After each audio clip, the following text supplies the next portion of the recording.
20 अगस्त 1995 रात के 2:54 उत्तर प्रदेश का फिरोजाबाद शहर गहरी नींद में सोया हुआ है। पटरी पर खड़ी है कालिंदी एक्सप्रेस, बिल्कुल शांत।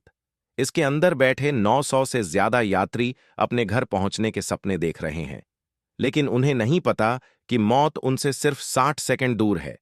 इसी पटरी पर ठीक पीछे से एक और दैत्य आ रहा है, पुरुषोत्तम एक्सप्रेस 100 किलोमीटर प्रति घंटे की रफ्तार से। उसमें भी 1000 से ज्यादा लोग सवार हैं। अगले 1 मिनट में भारतीय रेलवे के इतिहास का वो मंजर सामने आने वाला है जिसे देखने वालों की रूह कांप गई थी। एक छोटी सी गलती, एक जानवर और 358 लाशें। यह सिर्फ एक हादसा नहीं था, यह सिस्टम की एक ऐसी भूल थी जिसने सैकड़ों फौजी जवानों और खिलाड़ियों को नींद में ही मौत की गोद में सुला दिया।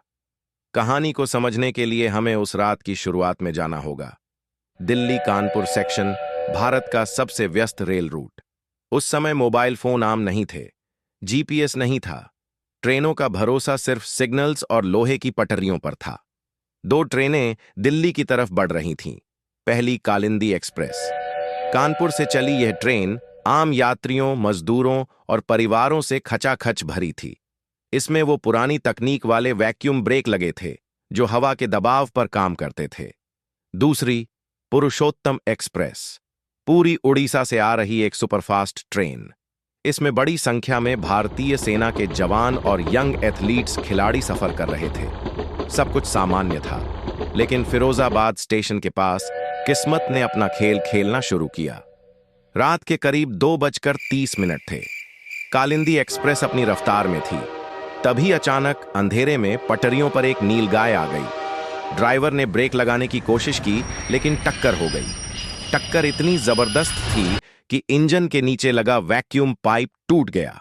वैक्यूम सिस्टम का एक नियम है, अगर पाइप टूटा तो हवा अंदर घुस जाएगी और ट्रेन के पहिए अपने आप जाम हो जाएंगे। कालिंदी एक्सप्रेस फिरोजाबाद स्टेशन के आउटर सिग्नल के पास सुनसान अंधेरे में पत्थर बनकर खड़ी हो गई। ड्राइवर और असिस्टेंट ड्राइवर नीचे उतरे। वो टॉर्च की रोशनी में नीलगाय को हटाने और पाइप जोड़ने की कोशिश करने लगे, लेकिन यहां एक बड़ी चूक हो रही थी। नियम कहता है कि अगर ट्रेन जंगल में रुके तो गार्ड को पीछे जाकर पटरियों पर पटाखे लगाने चाहिए ताकि पीछे से आने वाली ट्रेन को पता चल सके। लेकिन क्या उस रात गार्ड ने यह किया? शायद नहीं, या शायद उस वक्त ही नहीं मिला। अब सीन शिफ्ट होता है फिरोजाबाद स्टेशन के वेस्ट कैबिन में। यहां तैनात था स्विचमैन गोरेलाल।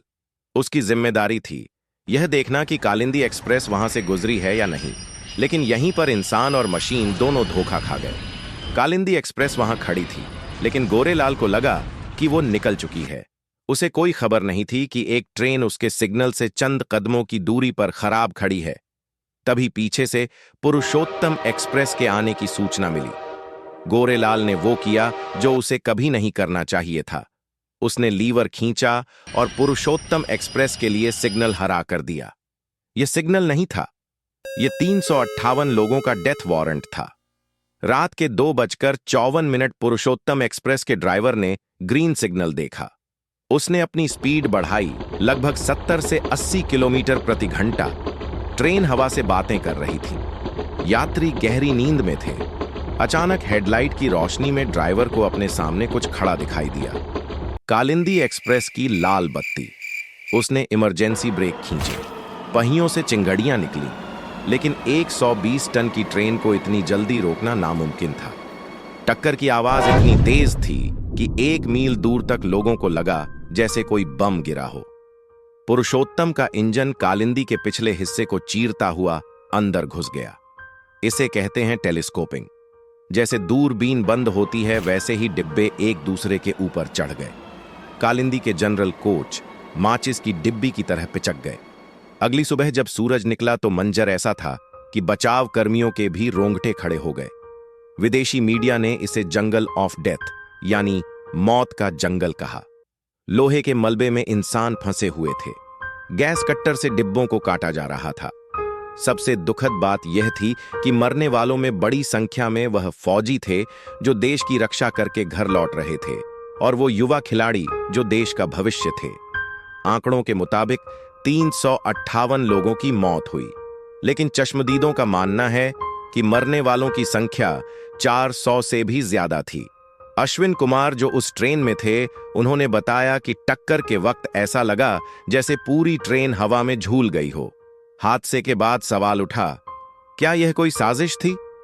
क्या किसी ने जानबूझकर सिग्नल से छेड़छाड़ की? कुछ लोगों ने तोड़फोड़ का शक जताया, लेकिन जांच में सच्चाई कुछ और ही निकली। यह साजिश नहीं, यह घोर लापरवाही थी। स्विचमैन गोरेलाल हादसे के तुरंत बाद भाग गया था, जिसे बाद में पकड़ा गया।